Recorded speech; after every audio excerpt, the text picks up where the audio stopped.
23শে March 1931 Lahore central জেলের নির্জন sell থেকে বের করে আনা হলো এক 22 বছরের সিংহ শাবককে। দীপ্ত পদক্ষেপে সিংহ এগিয়ে চলে লাহোর জেলের ফাঁসি কাঠের দিকে। তার দুই হাতে ধরা আছে আরও দুই বিশ্বাসী হাত, শান্ত ধীর, অথচ দৃঢ় পদক্ষেপে রাত শেষের সূর্যলাল আভার মতো গানের পংক্তি ভেসে আসে। জেলের সান বাঁধানো রাস্তায় বুটের শব্দ। দীপ্ত পদক্ষেপে এগিয়ে চলেছে সিংহ শাবক। তাকে ঘিরে অবিশ্বাসী চোখে হাঁটছে একদল শৃগাল, হায়না অথবা কুকুর। লক লক করছে তাদের জিভ, এক্ষুনি ঝাঁপিয়ে পড়বে, ছিঁড়ে খাবে অদম্য ইচ্ছার হৃৎপিণ্ড।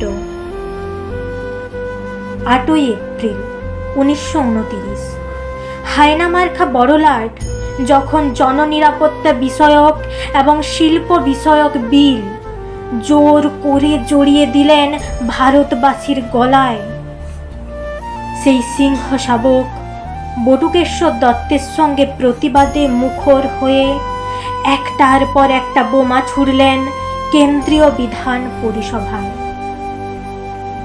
জানতেন ধরা পড়তেই হবে, জানতেন দ্বীপান্তর নয় ফাঁসি, জানতেন সেই অপরিহার্য গানের পংক্তি। তবু পালাবার চেষ্টা না করে চিৎকার করে উঠলেন, বিপ্লব দীর্ঘজীবী হোক, সাম্রাজ্যবাদ মুর্দাবাদ, হিন্দুস্তান সোশ্যালিস্ট রিপাবলিকেশন আর্মি জিন্দাবাদ। স্টিফেন জর্জ বললেন, এ অন্যায়, এ দেশদ্রোহিতা। সিংহ শাবক হা হা করে হেসে উঠলেন। দেশ? কার দেশ? কার প্রতি বিদ্বেষ?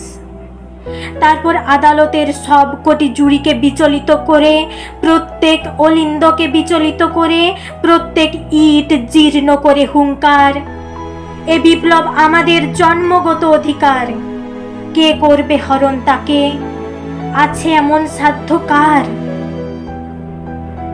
শ্রমিক শ্রেণীর নিষ্ঠার উপর গড়ে উঠবে নতুন সমাজ।